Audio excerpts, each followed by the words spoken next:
we're here. Now we're here. Teddy Saunders. Fred was in the other room. You were already. But look what time it is. Like both you guys, Sam, you got some shit to say to me. Dude, Where were you when this thing was starting, I was dude? fast asleep. Okay, then. Stoned from 5 hours ago. Come on. I was like, I would have been completely out, man. I actually had to wring your ass out of bed. You had to ring my ass out of bed, old school, calling me up and being like, where the fuck are you? Sam, are you okay? Hey, Sam, what time is it? That explains the blue blockers. I know, man. You're making sure that there's no cortisol that's entering you during this interview to keep you awake. That's right. That's right. Me, on the other hand, full cortisol. Oh, no. I want to stay as in my stoned element as I possibly can over the course of this interview. So I'm not about to take some, I need the blue blockers on so that I can filter out any potential wakefulness that might come in. So, well, you need to be a little bit humble. You need to be humble when giving me shit about being in the wrong room that I designed in the first place, but at the same time, it is elementarily foolish how hard it has been for the three of us get started tonight. And, it's worth paying attention to that, but it sure is great to be with, well, at least for me, it's great to be with the two of you. So that's a good deal. I get the good deal on that one. Oh, I was psyched when I got woken up. I was like, oh, fuck yeah, this is awesome. What a great way to wake up, an interview with Teddy. And now we have 1 minute and 40 seconds of our podcast listener hearing our soliloquies. I don't even know what a soliloquy means. I think it's what you just did. Right there. I think that, isn't it? Isn't that like a 12-second soliloquy you just laid on us? I got to look it up. I don't think I don't even know, but it's a great word. Can we share the screen on the Zencaster thing? Or is it? No, that's a Zoom phenomenon, isn't it? Soliloquy. Shit. I don't even know how to fucking spell it. Ladies and gentlemen, Fred is learning his own podcast at the end of this word. It's a QUY. Okay. An act that of is some speaking serious one's thoughts. Scrabble points, bro. Hang on. An act of speaking one's thoughts aloud when by oneself or regardless of any hearers, especially by a character in a play. So I think that counts. Yeah, hell yes, it does. Teddy, we're kind of group soliloquying. Yeah, that's true. Parallel. We're just speaking our own thoughts to ourselves. Group. Yeah, 3 definite different directions as we soliloquize. Simultaneous soliloquizing. Yeah. Soliloquizing. Shit. All right, well, listen. A trio of soliloquies. Let's dig into some real stuff here. So, 2 videos. I was watching 2 videos. I was on the internet way too long today, so I got shit going on in my head. And not that I don't when I'm not on the internet, but I'm just saying I did because I was on the internet.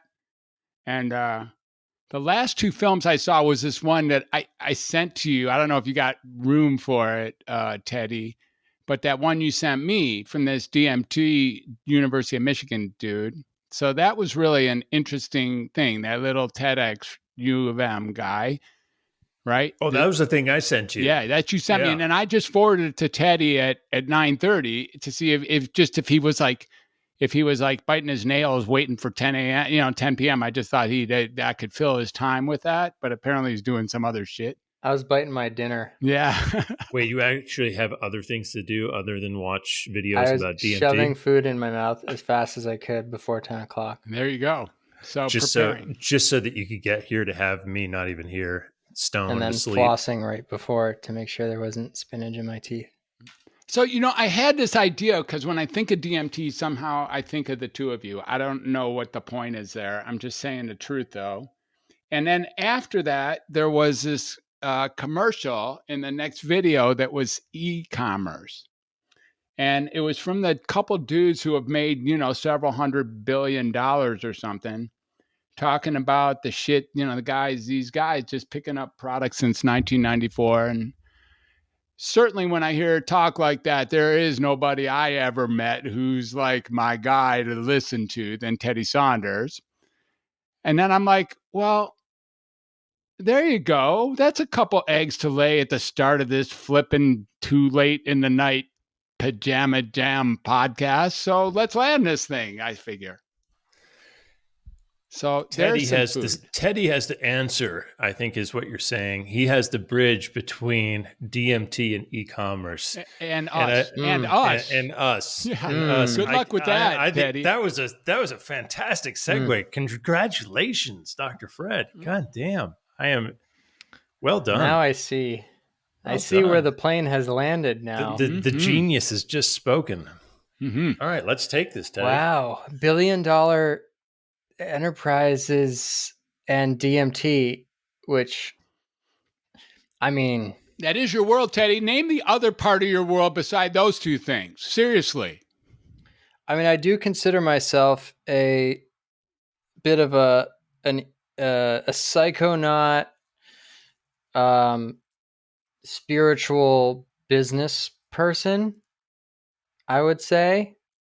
And yes, I've done many types of DMT. There you go. And yes, I am an entrepreneur who runs a few different businesses. Online. Definitely e-businesses. Yeah. I mean, the word that comes to mind is creativity and innovation, new neuroprogramming, neuroplasticity from thinking outside the box. I feel like that's where those worlds benefit from one another. Okay, go deeper though, because if someone is listening and they haven't tried DMT, they might be like, okay, well, I think outside of the box and I'm a creative person, and but they would have no idea what the nature of DMT is. So go a little deeper, scratch that surface a little bit beyond the superficial of creativity and commerce. Well, I'm going to give you at least a backdoor out on that. I mean, if you really find that it tickles your ass a little better to talk to us about e-commerce, then by all means, you have that opportunity, as clearly you're someone worth listening to in that arena as well. So I give you that backdoor, if I will. So Fred I'm way more interested in this DMT. Fred is giving you the too. sanity option, and I'm giving you the insanity option. There you go. Exactly. And I'll try to find the in between. Well, I mean, okay. So there's plant medicine, like, you can smoke cannabis and get creative juices flowing. DMT, I'm trying to think, do you want the subjective opinion on, because DMT could be a risk because it could totally change your perspective, but that's also a big deal. Like Dave Asprey, who created Bulletproof Coffee, he was a fat millionaire and then he did DMT, and then he's, the wokest, most conscious grandfather of biohacking. And that all started from his Aya journey in Peru. By the way, let me just pause to say, isn't it interesting that in 2021, probably the most controversial thing that we've heard thus far is the word fat? Oh yeah. Sorry that I said that word. That's that. Well, let's hold the line on that actual insight. That's fucking funny. Because what's funny is that really is anything. Teddy, you show us those graphs of up and down, that shit you show the world when Crypto. You're talking Bitcoin. Like the lowest point, what's that called of that graph? When it goes down to 32,000, what do you call that thing? Or 33,000? You have a name for that lowest point. Well, this would be a support level if it's holding that line. It's holding the line. The lowest point of this conversation is the word fat so far, which is that's really a great insight. I mean, because we've been talking shit about a lot of things, and that's the one, sort of the one. That's the one that, like, the police, I hear the police sirens on. Like, what did he say? What did he say? I'll send you guys. Yeah. Like, DMT, totally fine. We all smoke DMT these days. Oh. What did he say about fat? Dave Asprey was fat? And of my course, the defense, guy it was is him telling himself that he was fat. Exactly. It wasn't me calling him fat. Call it Dave Asprey fat. It's just like not really going to work. Actually, it's like the opposite of the truth. On top of that, calling Dave Asprey he was. I'm going to take it to the next level. He was a fat ass. Dave Asprey was a fat ass for Oh, a was he while. really? I'm taking it to the next level. All right. I'm jumping on. I'm helping. Sure, I'm yeah. helping Teddy out here now at this point because I just All took it to the next level. So now, if the cops are out, the political correctness cops are out. They're coming to my house, not Teddy's house. And this time, I just redirected Thanks for taking them. the fucking hand grenade, bro. That's good. Good work. You're welcome. Yeah. We Teddy, protect go our on guests. about. That's what, look, go on if you about had either fat of us ass- alone, it'd be fucking dangerous. You don't have us alone. If it Teddy- had, we protect each other and our guests, and that's why you're here. That's right, Teddy. Go on about the fat ass Dave okay. Asprey and what happened to I that. feel fat like we ass. don't need to talk about Dave anymore. Let's talk about. I mean, well, that story was told. Dave considered himself a fat ass, and then he did DMT in the form of ayahuasca, which is one of the many forms of DMT you could do, and probably the. So I've done it. So I've done it. You know, I've done it. I didn't realize that I had forgotten that equation. So I've done it a few times. I know that. That's so Fred has man. done that, you guys. So yeah, Fred's done that. You can load it. Yeah. But not you two, I suspect. There's different. I mean, God. Okay. Well, the three forms that I know is 5-MeO, NN, DMT. Both of those you smoke, and then ayahuasca, which you drink. Those 5-MeO being toad poison, frog poison. 5-MeO being toad venom that you. I once was with a shaman, and you put it on. We your used arm. an argon gas vaporizer and a launch pad. Craziest experience and drug that I've ever done to date, for sure. Can you start it? What were you saying about the launch? What was the word before launch pad? The room you smoked it on a mattress, and the room is filled with pillows. And there's a very good reason why that is the case. Apparently, well, I mean, should I go into what 5-MeO? I mean, we're going straight into the deep end if this is how we open this. That's where we're going. That's where we like to go. I mean, there's an entheogen book that talks about 5-MeO being the craziest drug you can do. I think it is, but I've never done certain weird cactuses. But anyway, you smoke it and you basically don't know that you exist. I didn't know that I existed for about 40 minutes. And meanwhile, I'm doing things, I'm saying things, and I'm in a room where people, when someone's under the influence, only one person does it at a time, and everyone holds space for that person. And you're only allowed to say one word to that person. You have to hold your hands up. And the only word you're allowed to say to them is the word yes. And I remember, the last thing I remember was my body in like this crazy temple position. Like I was like stacked in like some weird like position, and then breathing out. And they say, don't forget to breathe. I forgot. You forgot But breathing to breathe. out and not having a fear of needing to breathe in again, and just breathing out forever. And then then my existence went to source, whatever that means. And I remember going to a place that was darker than black. It was more empty. It was darker than black, but it was everything.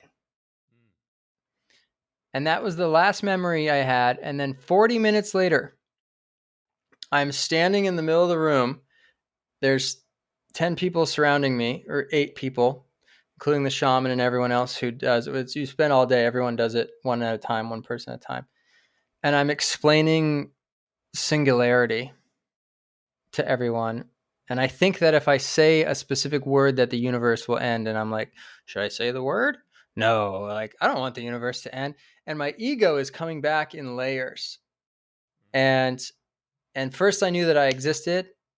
And then this is the worst feeling I've ever had in my entire life. And then I knew that sorrow and worry and pain and fear existed. And I was scared shitless that I would be living with that infinitely, which we all do. We all do have that as a possibility. Sure. And then I realized humor existed. And I'm like, wait a minute, it's not just sorrow. Like there's so many emotions that consist of life. And everyone was like really serious. And then I like went in to like kiss my girlfriend, and I like gave her a raspberry on her stomach and like messed with everyone, and like I just started playing around. Mm. But I had a sprained thumb because apparently I was rolling around the floor and I had no idea. I had a torn lip and I had a torn throat because I breathed in. This is crazy. I'm telling the story. Wait, I how did you breathed in tear deeper your than I've ever throat? breathed in before, which means I somehow forced my throat to expand wider than it's ever expanded, and I tore it Come by my on. own breath. What? No, And look, I I'm a somehow doctor, tore Ted. my lip. Ted, Like, I've been listening, how do you bro. right now tear your lip? Wow. Wow. My mouth I was don't even open think wider than it's ever been, so I tore my lip. I don't even think I've heard about porn stars doing that. No, not even with a dildo, bro. But that was 5-MeO DMT, which is vaporized frog venom. There's few shamans who I would trust doing this in this, and I don't know if that. I don't Would you know do if. it again, Ted? Here's the thing. Here's what it taught me. It taught me a glimpse of what death is. I actually didn't. I didn't believe in life after death in the same way, because it made me understand how to exist without having an identity, without having an ego. That I'm just like a consciousness somewhere, but me is gone. And that's essentially what was happening for like 40 minutes. Um, and um, and it taught me that I have surrender issues. I think, you know, one of the things about me, and this is what I've done ayahuasca 4 times. I'm finally learning. This is a great segue into ayahuasca. The first 3 times I did ayahuasca, I was trying to do ayahuasca. Mm-hmm.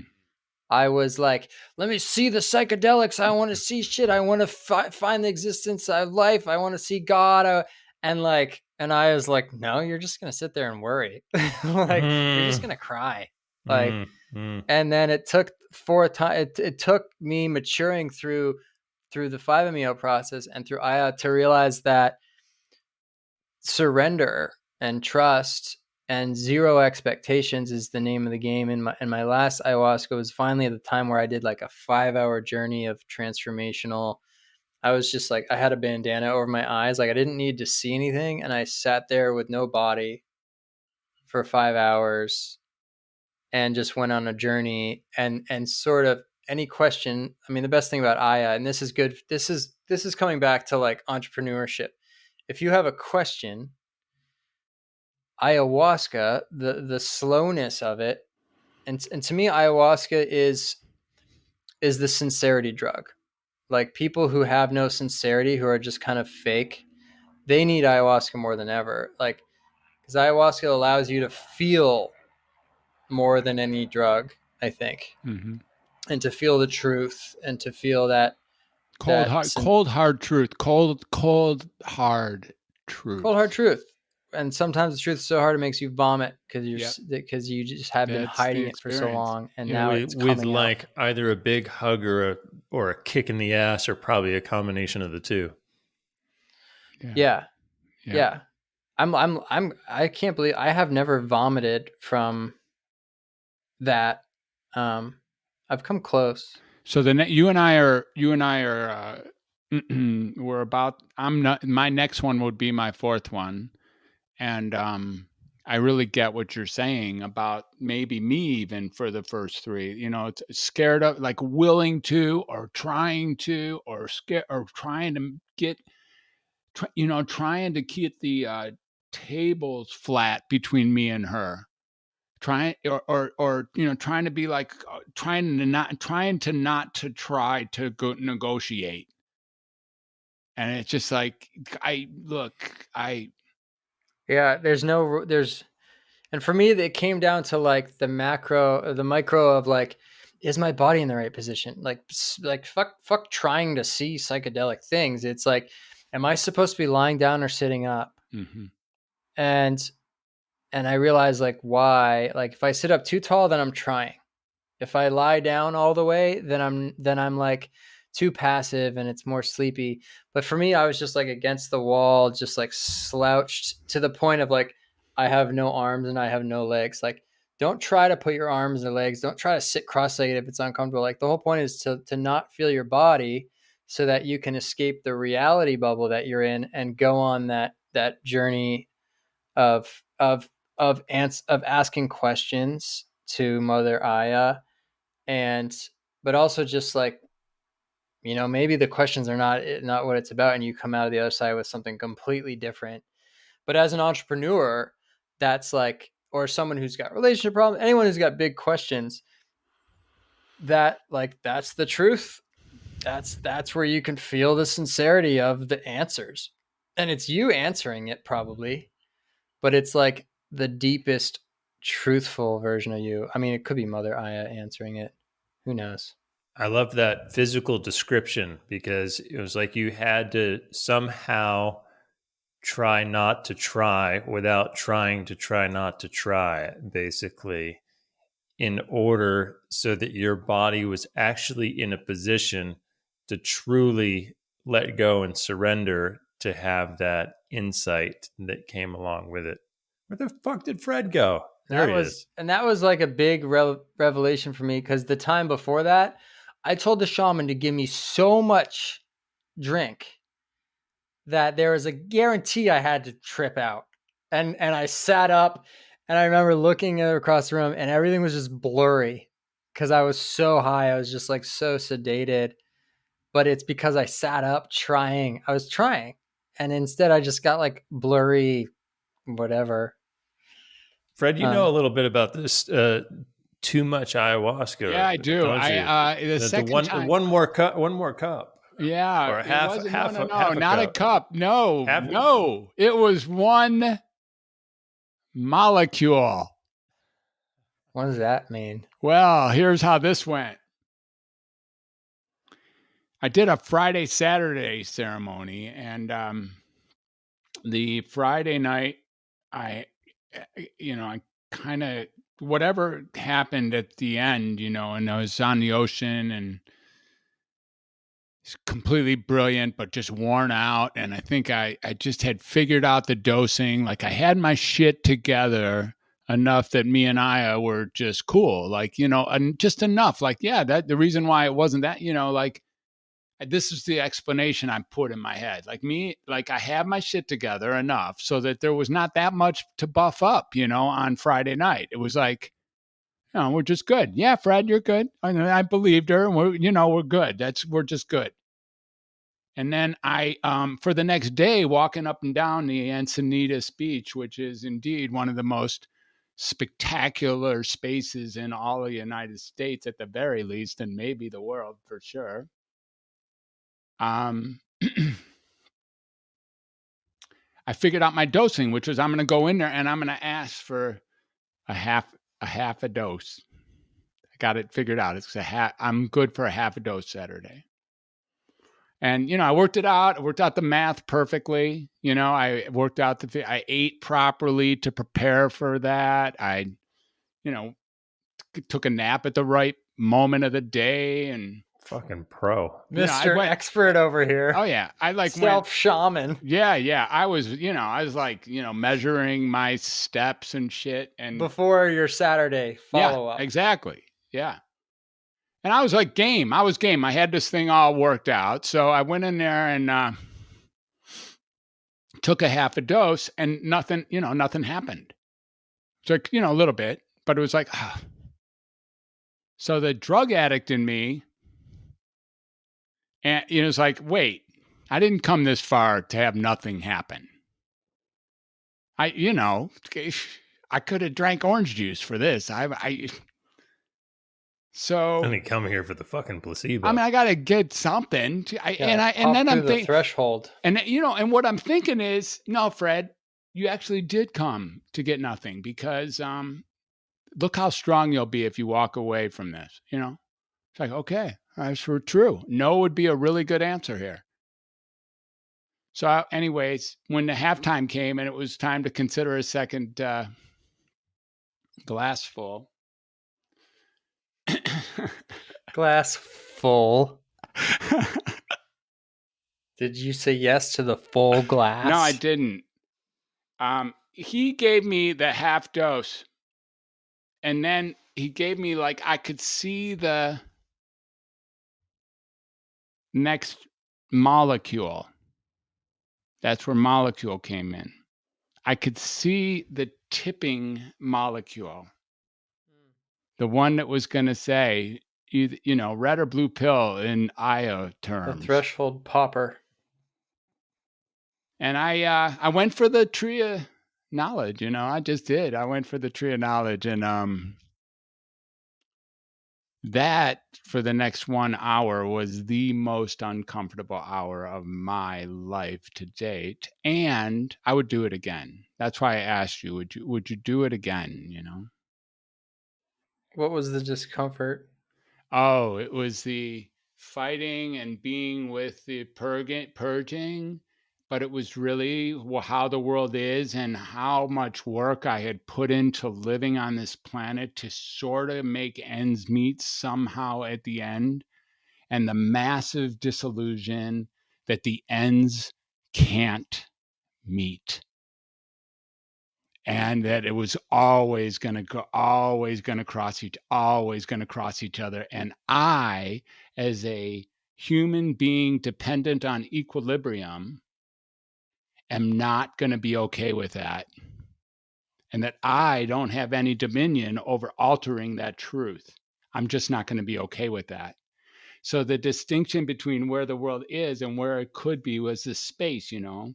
And in that space was this massive interest in purging out every part of my innards. Also, however, there was a massive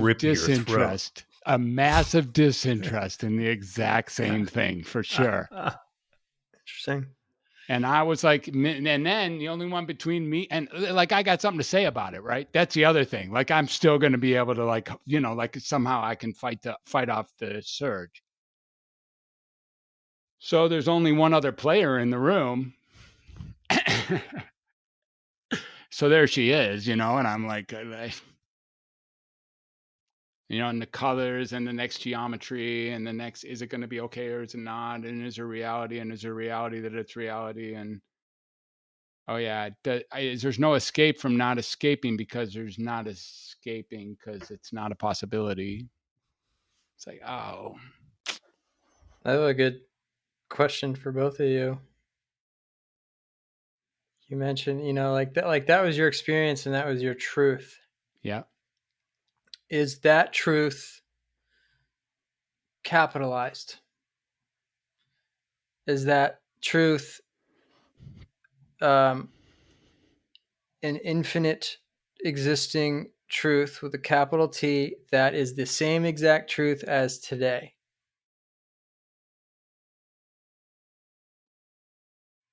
That's my question. It's a great question. Because it was your truth then. It's at least it was, yeah. I mean, it may also be the truth now, and simply that we're not aware of it. I think there's a willingness for me to believe that, yes, actually it is. And then when we come back here, we get limited into our thought process that doesn't really be able to metabolize that fact. I think that that's my knee-jerk answer to your question, Sam. Well, was there a then? Well, there you go. The Zen warrior. That's the Zen. That's the Zen warrior. You know Sam Morris. That's I'm the Zen warrior. He's the Zen warrior. What do you get? What does that mean? Asking, was there a then? You said is the truth is it true now that there was, or was it true then? And is it absolute capital T true or lowercase t true? Is it just a subjective experience based on what was happening then, or is this the absolute truth happening now and then? And my question is there actually a then, or is this now the same now moment that Fred is communicating from then and now? My man, the then master. Well, there was no then, perhaps. Right. It was just another now. Right. Of course. What do you mean was? But what I'm trying to get to, which is, it's interesting, like God, I'm at some point I'm going to write a book about all this. If everything is quantum, if everything is like an energy flux, then that truth that happened is like a truth in motion. It's not like in stone. And memory and feelings and reality of that moment, how can you say, well, how could, like, today you're a different person, and so can you renegotiate your truth? Can you look at that story that you told yourself from that experience and look at it through a new truth, a new perspective, and completely... Well, really, you're asking about the story you're telling yourself now about the story you told yourself then. Yeah. Like when I had that sorrow loop coming back into my ego. Yeah, that's beautiful. And that was like the most terrifying moment, because I thought I'd be trapped in it. Maybe I could retell that story and make, it always comes back to like humanity and my compassion for humanity. Like, now I can see like these people that are suffering. That's actually the first Aya trip I did. It was about my worry, and then it ended up about our worry, and I was grateful for the compassion to like feel that. But that, I mean, simple question: is that truth? Well, in the world, renegotiated. In the world, there's a world that it's like, wait a second, I'm not going back to her telling her that I didn't believe her when she said what she said. I'm not going to do that. I feel like, and what's driving that is the massive amplification of the experience beyond anything that I ever knew could exist, makes that seem so much larger than any other truth that compares to it. And it was, I mean, is it just something that was sedated and hiding for a long time? Has it always been there? You just had to face it? It's almost like all moves, including standing upright and speaking from this thing called a mouth, and making up lies and dealing with corruption, jealousy, pain, and, self-righteousness. All of those things are like in an effort to bridge that gap between what's so and what we have been telling ourselves is so. That's what it feels like from inside ayahuasca. It's curious. It's really interesting how ayahuasca, or lots of other psychedelics for that matter, seem to shine this really, like, the spotlight on kind of the worst of our human nature and the best of our human nature simultaneously. And there's very little middle ground on that spectrum. It's not like most people have these deep psychedelic experiences and they're like, oh yeah, I had an average experience of my middle of the spectrum aspects of my psyche. Like, every experience is like, I realized how fucking painful my life is and how much I need to let go of and how much I'm attached to and how fucked up the darkest parts of my soul are. Or I realized what an incredibly loving, compassionate individual I really am at my core. And I came to peace with this deeper sense of being one with all things and the entire galaxy and the fish and the snakes and the trees. It's like, the thing is, are those two things mutually exclusive? I could be both at the same time. It's not like one really precludes the other. I was once on a mushroom trip in the middle of a field in Maine, and if I stepped over to this side of this little wall, this stone wall, it was fucking demon side. It was like Satan side. And if I stepped over on this side of the stone wall, everything was totally light. And I'm like hanging out like, whoa, check that out. If you go over to this side of the stone wall, that's like fucking darkness, eternal darkness. And on this side of the stone wall is eternal light. That's really fucking wild. This was Which direction did you go? I just kind of hung out on the stone wall. I mean, but it's not like you ran away from the shadow side. It's like that was It's you were there, man. curious about it. Try running away from your shadow. Let me know how that works for you. Right.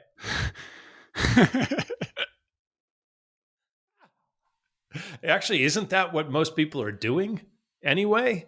You know, with all of this lack of ability to surrender, all of this surrender stuff, isn't that coming from running away from the shadow? Running from the shadow. Isn't that like Fleetwood Mac? Running from the shadow. No, it's Van Halen. Running from the shadow. No. Running from the shadow. No, there is a running from the shadow. I'm just kidding. Fleetwood Mac running that from you the, do running know. from the devil. Van Halen. You do. I'm saying. All right. Go ahead. No, anyway. was there a running from the shadow, Fleetwood Mac? Oh yeah. No, there is. I know there is. Yeah. I'd have to make some shit up pretty deep to land that one without running from the shadows. Yeah, sure. Song. Yeah. No, I might have one of the words wrong. It's almost a song at the very. Anyways, what were we talking about? Van Halen is running with the devil. Yeah, I know, running Sam with was the saying devil. how running away from your problems. Good work, Morris. This is a good soliloquizing. It was a commercial break. Sam, you said running away from your problems is because you can't surrender.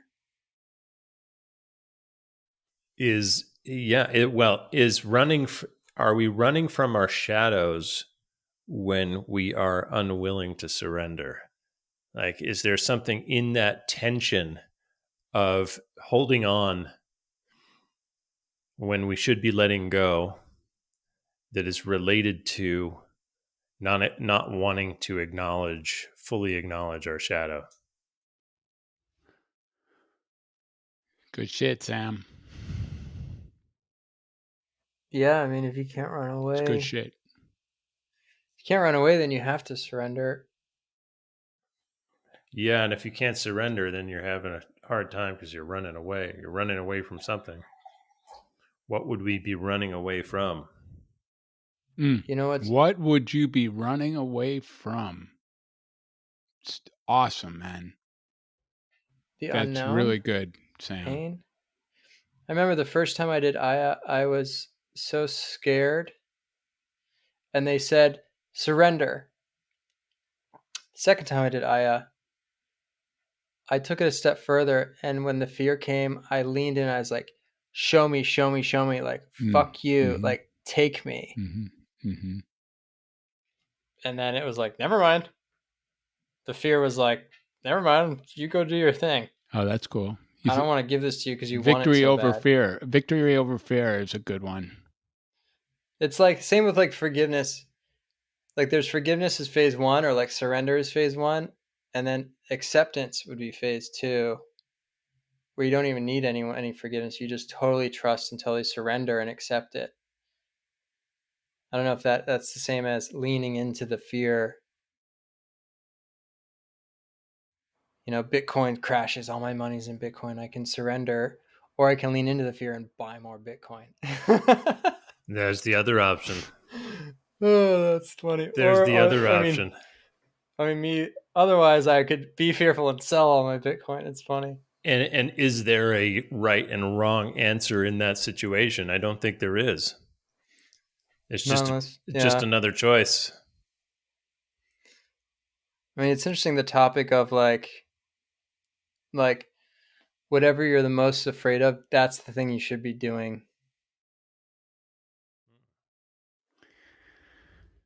Which is the hardest. So I'm not going to lie, I so much appreciate this truth, and I have such deep reverence for it that I believe actually stems from, at least the deepest part of its roots do stem from Aya. And I didn't have it this deep before I did Aya, let's put it that way. It was reasonable. It was deep. It was deep enough, but it wasn't as deep for this respect of leaning into what is seek discomfort. But it really is so uncomfortable to consider that that's the way that one should live their life, just in like futuristic notion of, okay, well, yeah, okay, I'll do that. Let's see how that goes the rest of my life. I'll just go for the shit that is like the least comfort producing, so that I can live a life of peace, or a life of growth and development, or a life of satisfaction or love or sentimentality or compassion. What the fuck do I get out of chasing down the most uncomfortable shit I can think of? In insanity. You could Mhm. Insanity. just drink your beer and watch your TV and take care of your horses and not live in Southern California and do Mhm. ayahuasca Mhm. ceremonies. And there's certain psychedelic experiences I have where I think, why didn't I choose that path? That would have been a lot easier than this path. Like, holy shit, why didn't I just choose beer and TV?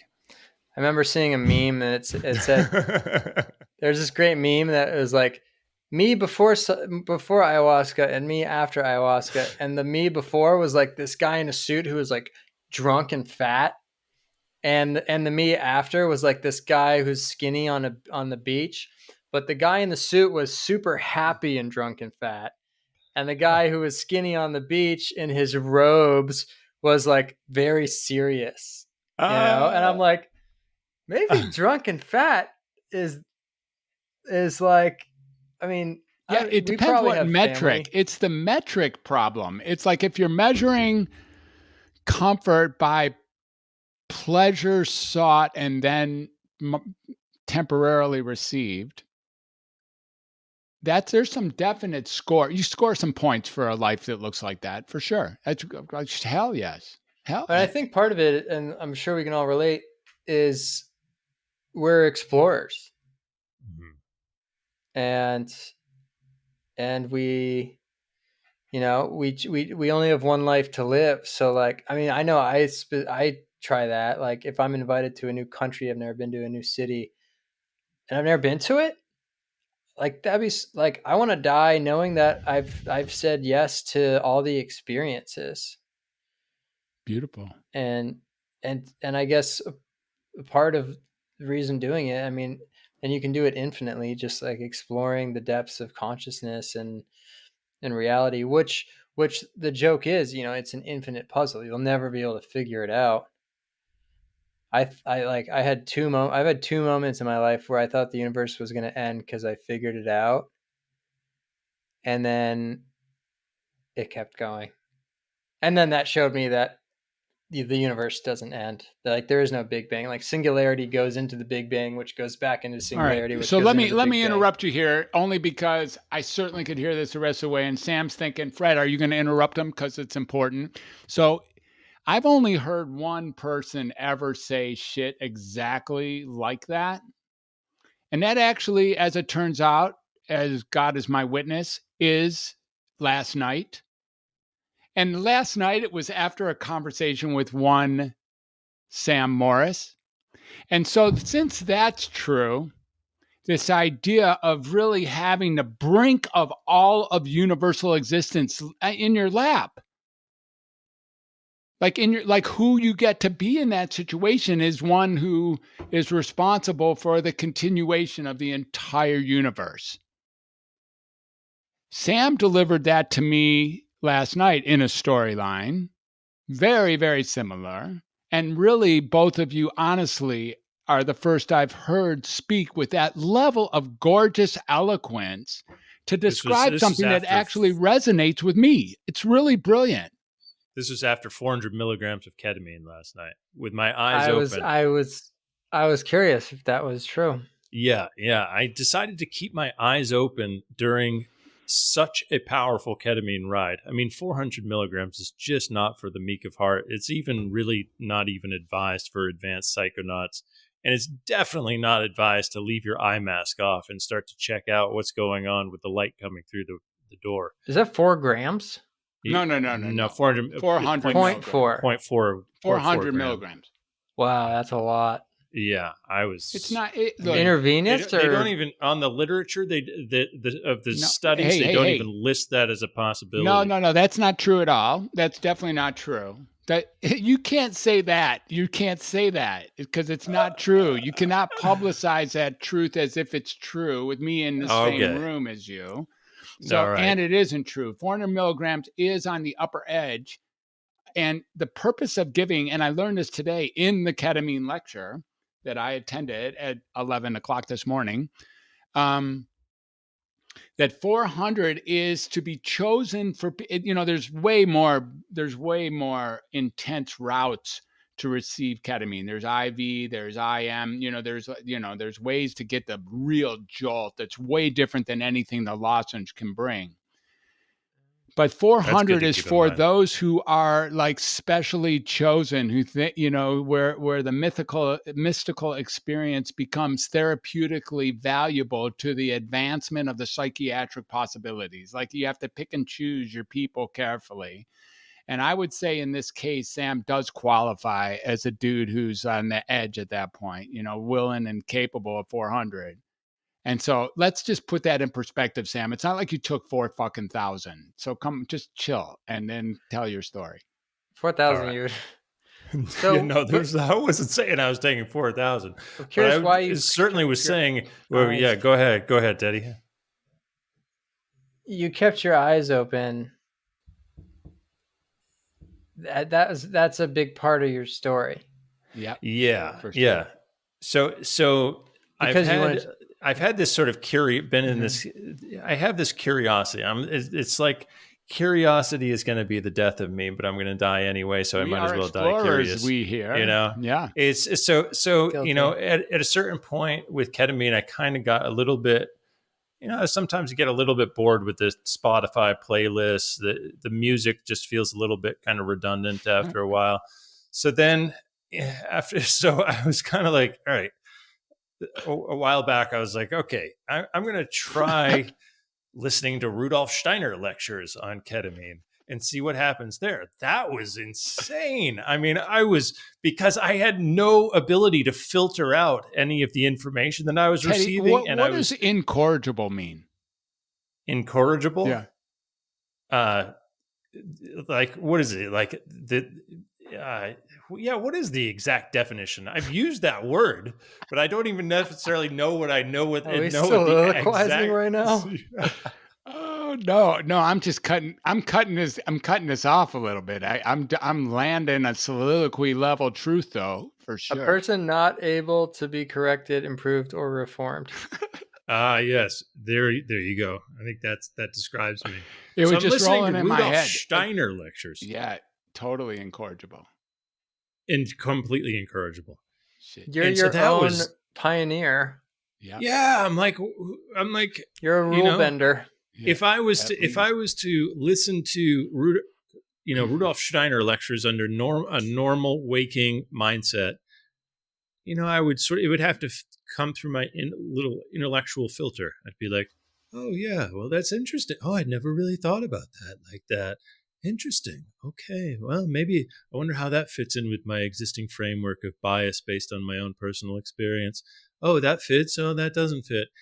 But with I ketamine, like it. there's I don't like it. I agree with I it. like I it. don't I agree agree with with it. it. I don't agree. Yeah, well, maybe I'll check that out at some future It's point when right. I It's decide to wrong. think about that again. Yeah, You know, it's too old. It's too new. I it know. was like this, That was like Steiner's blasted open time. the doors. Yeah. This just blasted open the doors. So I was like So being cool. Steiner in all of the worlds that he went to. I was in that same consciousness because there was no filter of me, between the Steiner and the consciousness. So I was in his, wherever that was coming from. I was getting the download straight from the source for a while.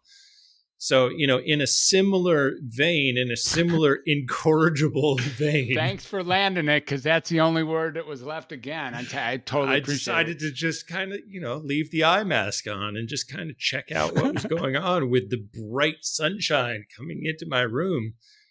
And so here I was melting into nothingness in a Oh my world God. beyond dimension. And with the full light just pouring into my room, going, what the hell is going on now?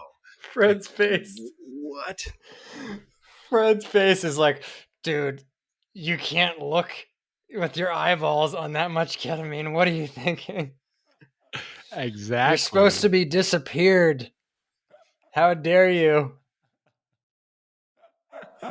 I love that this even challenges Fred's level. I know that when I'm challenging Fred's level, See, here's the thing. This is like a negotiation. I don't know whether to say you're not yet challenging me, Morris, or no shit, dude, you're over the top. I don't go further, because they both are losers. So you're going to do what you're going to do. And it's sort of like negotiating with Aya, basically. I can't win this thing. I mean, you're just going to have to deal with you being you, as incorrigible as you are, and brilliant, like a brilliant. I will just say, machine. kids, don't try 400 milligrams of ketamine with your eyes open at home. Well, You know what's funny is I can understand why. I mean, I remember once doing a meditative journey and peeking at my legs and just like the bathtub. I was in my bathtub, but of course it's too shallow for me to drown. And just being like, oh, gross. Like, that's pure chaos. Like, fuck that noise.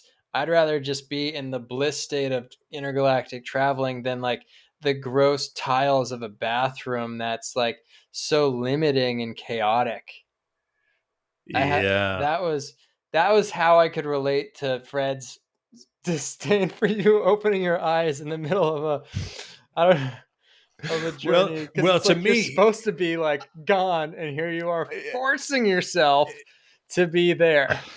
Right. But I wanted to see gone there. I wanted to not see the there, but the gone there. That was kind of what I was interested in. And that's what I got. Did it work? As I got the gone there, I totally got the gone there. So it was like, whoa, I'm in my bedroom, but this is so not my bedroom at all. I am so not in my bedroom whatsoever. And there's so much light coming in this room right now. And my visual receptors were so much more available to me than they normally are in my waking consciousness. And the whole idea of shedding light on things was literally happening, where my whole consciousness just was having all this light shed on it. And I'm like, it's like underneath God's flashlight, basically. I wonder how people who had dilated, like, does K do that? Does it force your pupils to just take in? No. Not like other psychedelics. Not like that. It works in a different site. It works in a different site. And so your third eye, not your two eyes. Yeah, that's really God. You guys are both pretty smart. That's pretty great. That's a pretty great line. I'll keep that one. Great. So we got. I'm trying to think of how we dude. That's a really good line, Teddy. Thank you. That's really well said. The third eye. Yeah, third eye, not your two really eyes. Good. Really, really good. Really good. Wow. Because Sam, while you're blowing up talking about the light, kind of like the Maine. What is it? Someone from Maine called a Manian? Fucking Maina. A what? A Mainer. Mainer. Yes, sir. Fred, where are you from? You call us Mainers. Michigander. Detroit. So, and Teddy, you're from Boston, right? Yeah. Where are you from? A masshole. I'm a masshole. I'm sorry. I'm from Massachusetts. Oh, masshole. So the two of you are like major neighbors. You're major neighbors. It's true. We got East Coast vibes. You got the green mountains or whatever the hell is up there. White mountains or whatever. Purple. Depending mountain. on what you're on. Purple Mountains Majesty, huh? Purple Mountains. Fred, you and I are going to do combo this weekend. What? Combo. Yeah. Oh, the two of you are doing that together, huh? Well, that's the word. That's the word on the street. And that's a good statement, as it turns out, without dropping names. But it is the word on the street that's what's happening. But, weirder Have you done it before? Happened. What? No. Have you done combo before? No.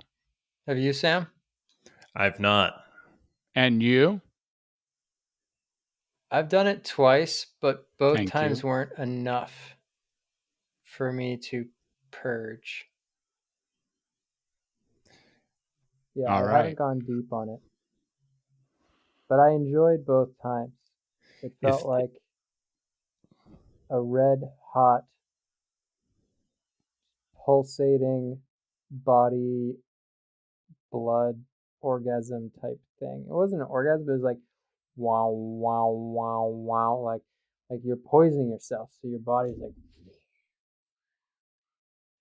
which I thought was a kind of a fun feeling, but never puked.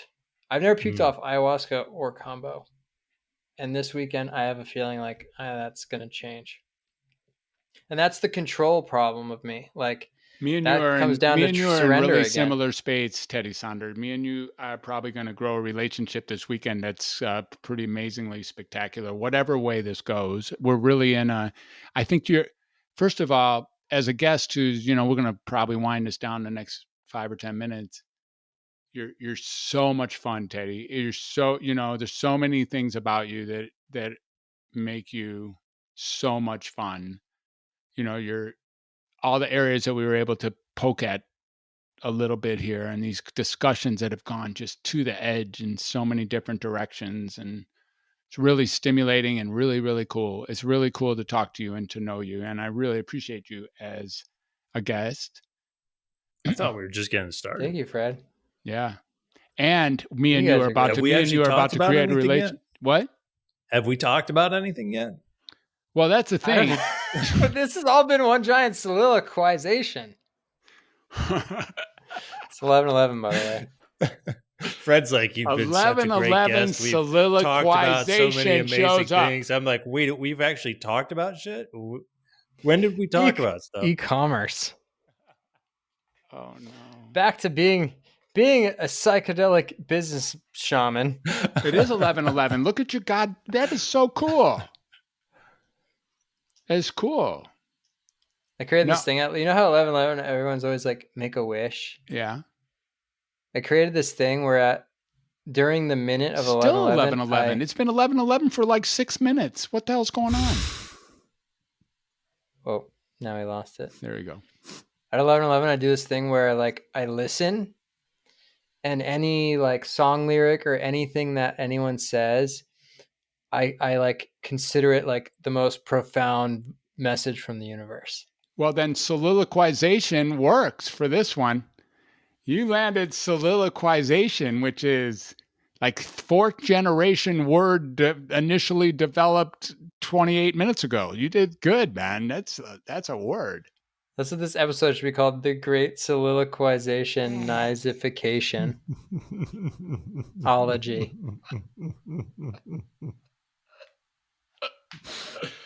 The great soliloquization.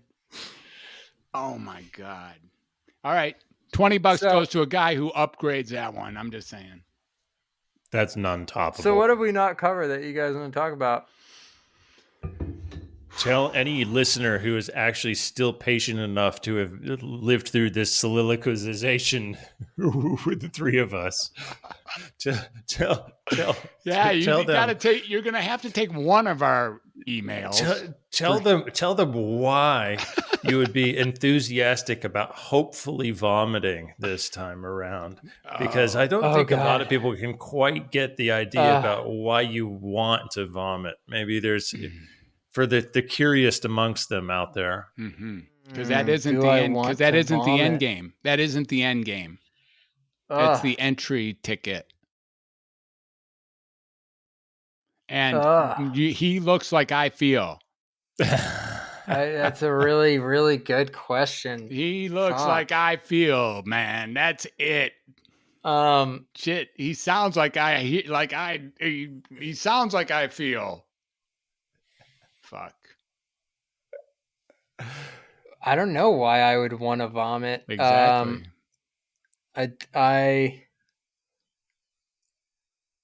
I guess for the sake of exploration again, because I haven't yet. Which sounds stupid. Well, because it'll prove to myself that I went deeper, which I don't know why I need that to be. I don't know why I need to prove to myself that. But it's sort of like a weird badge of honor to say I did so much frog venom on my skin that it made me purge. But also the purging itself, they say when you do combo, you're purging like old toxins and old trauma. And maybe, I feel like I'm pretty lucky. Like I don't consider myself having a lot of childhood trauma, knock on wood. Knock on wood. And a hoe, as they say in the hood now. And maybe some part of me can make up a story where that's why I haven't puked yet. But there's trauma. My dad died a few years ago. That was like a whole big thing. He actually was your like capacity, taking antidepressants for 5 your years. capacity to address universal trauma suggests that you are living it continually too, and you're no different than me in that way, or all of us.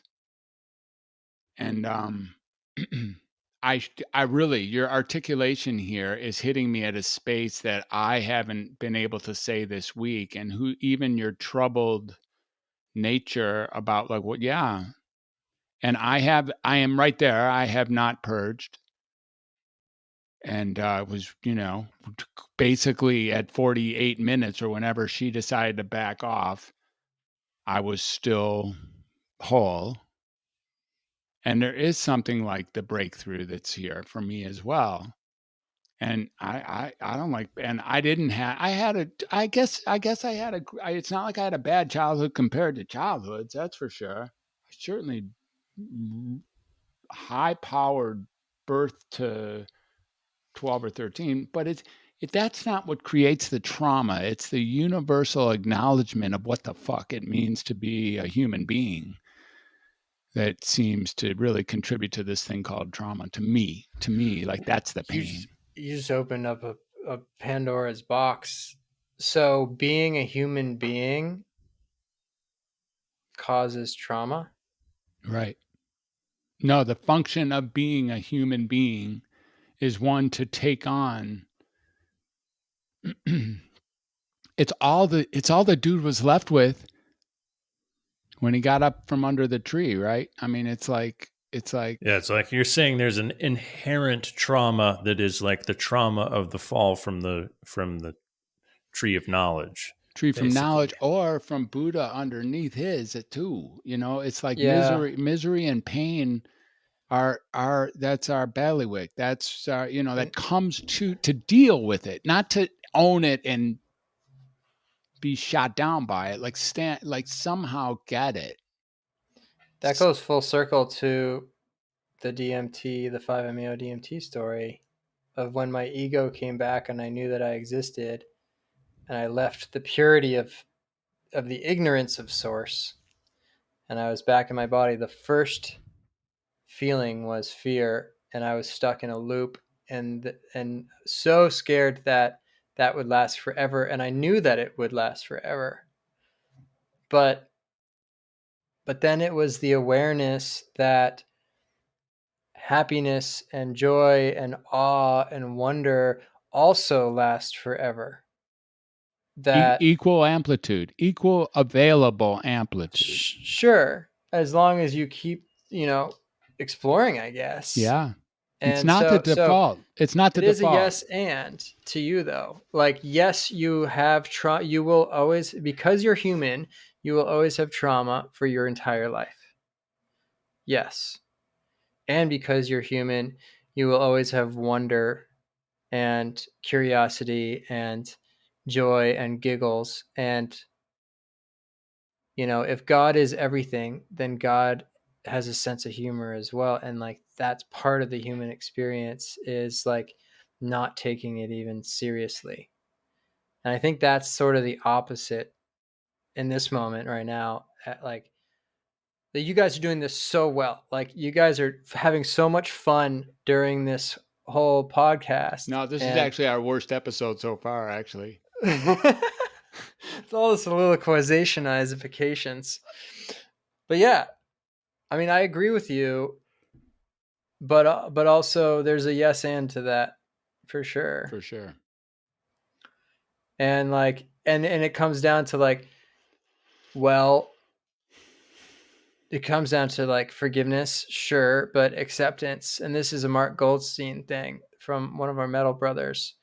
Like beyond forgiveness is acceptance, and to know that the trauma will never go away, and we can just bless it and know that it's there, and then be on our merry giggling way to the next experience, you know, knowing that we can't run away from that necessarily. And maybe we can't even reprogram the story. I mean, that's the big question. Can you be grateful for your trauma? Sure. Well, that is the question. That is for me that, it's like, or can I incorporate it in, it isn't so much lemonade, but can I incorporate it in such a way that I recognize that the beauty of that experience is no more or less significant than the beauty of pleasant experiences? And can Yep. I live balanced with that notion that is such a broad scale that all that's left to do is to somehow incorporate all of those things as being natural, fundamental human experiences worth being gracious about, respectful of, and like incorporating into everyday life somehow, that when I give up on those things, when I say, fuck you, like I'm not going to accept that part of my life is causing the level of discomfort or pain that it causes. So I'm not going to accept it. I do myself such a massive disservice. And then I immediately do whoever's with me a massive disservice. And then, it'd be great to somehow master the fact that each and every one of those experiences and emotions are equally foundationally, fundamentally valuable. For me, it would be great to catch that up. You just tied a bow on it for me, Thank you. in the sense of my first ayahuasca journey and my last ayahuasca journey. My first one, I was crying for the world's pain and feeling like the beauty of it. And then my last one, I was like, what is my purpose? What is my purpose? And I came out of it that the best journey I've ever done. 5 hours of just stillness processing. And I came out of it with the answer was, my purpose is to enhance the beauty of the truth of the human experience. And it's not enhance the love, it's not enhance the happiness, it's enhance the beauty of the truth, which is the fear and the pain and the trauma. And for me, like, my primary purpose on earth is, as a filmmaker, is to allow people to feel and know they're not alone, and to go through processes of watching a film and experiencing something that's just so touchingly true, whether it be painful. I mean, it's interesting how like why do we cry? Do we cry because of the pain, or because of the beauty of it, or like the beauty of recognizing the pain, or like the pain of the love, or something like that? And when you said the word beauty in that Yeah, this bit, crying, it's a beautiful, it really, wow. I really, for a moment there, got the flashpoint, the flashpoint before that first tear comes out. Like what really happens at that flashpoint? What really happens at release of tears becomes my honor or my responsibility or my leakage or something. Like there's something that happens. And is that indeed a recognition of some sort of surrendered truth of the beauty of pain, or like that's all I have, or it's like all I have is tears now. And I then guess that's our relief, homework. relief. Well, I think there's something that is common amongst all three of us, and it's related to our psychonaut, styles, our interests, our common interest. And that is there's this relationship between us as individuals and our individual experience, our individual consciousness, and how this inner work of self awareness on ourselves is reflective of what we feel called to do in terms of creating in the world, Hmm. and understanding the relationship between our individual experience of our emotional body, our mental body, our physical body, our understanding of that and how that translates to a universal experience that others have, which I think it comes through in your films, Teddy, which we didn't even get into talking about. It comes through in your work, Fred. It comes through in my work. This relationship between the individual experience, which we cannot truly have wisdom about the human experience unless we've tapped into it ourselves on some level, unless we can actually empathize with something that is a universal experience, we cannot have wisdom about it. And so, in our efforts to get to know ourselves more, we are seeking greater personal wisdom. And as a byproduct of greater personal wisdom, we now have other avenues in which to relate to the human experience and create from that space. Yeah, and that's I get like I feel like it's communication, just like connection from one human to the other. There's there's a relatability that is bound from drama and pain. It kind of like connects us in a weird way. I mean, obviously there's more than that, but if you think about, this is another little thing. Like I studied TM this year, transcendental meditation, and they talk about how thoughts are the release of stress. Like our brain is just there to allow us to survive, so our heart can survive. And it's interesting how, like, by default a lot of us talk about problems and issues and traumas and pains as like a connective tissue of humanity, especially in the news, social media often, because it's relatable, and in a way that, like, that's the beauty of it. Dude, speechless. Good pickup. It's really Because if good. everything was good, then it would be like, "How you doing? Good. Okay, cool. What We would have nothing to every, talk about." yeah. Wow. It's, yeah. We really count on, It's hard. like, I have other things I could do besides be right here with you. And, that sometimes gets heard as an insult, but the reason it gets heard as an insult is very similar to the truth of the matter, which is it's like, but when given the opportunity to do this, nothing is going to stop me. And that has to do with the brotherhood or the mycelium or the resonating overtones or harmonies or desires folding in or something that has it that is so rewarding. We're sitting here, we really are sort of already blasted past our intended 1 hour, but it's like, oh, this really could keep going, and that's okay. That's okay, because 1 hour doesn't hold a candle to the importance of this conversation. It's like, who gives a shit about an hour, bro? We're having a conversation. And I'm really drawn to it from some sort of very universal, in my marrow or, multi-generational truth of what it means to be a human. Sam's laughing. I'm laughing because how do you stop talking about the universe and plant medicine? You can't. It's an infinite topic for sure. That's true. So is e-commerce. I feel like, I mean, we could have this as a 24-hour fireside chat right now.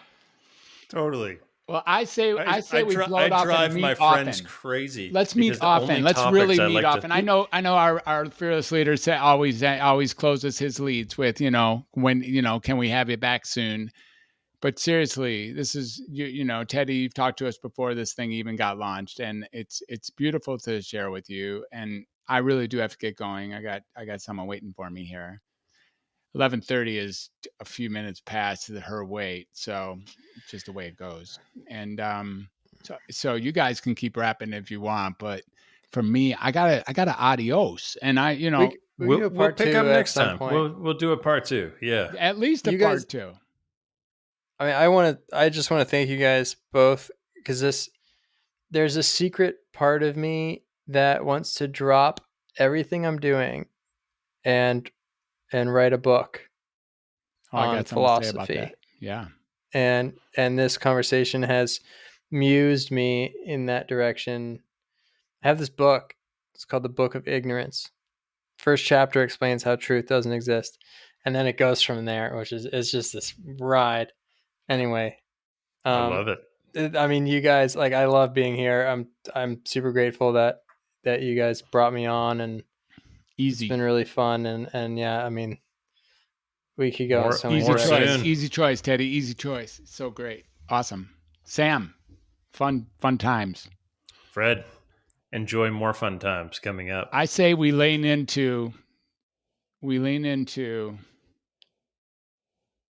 incorrigible soliloquizations as a regular part of our show. Agreed. All right. Agreed. Let's land that. Let's take it off the rails on a regular basis. Why not?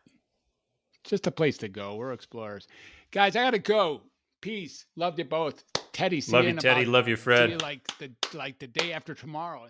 Sam. Love you, Dr. Fred. Yeah, see Bye you in for a now. few days. Yay.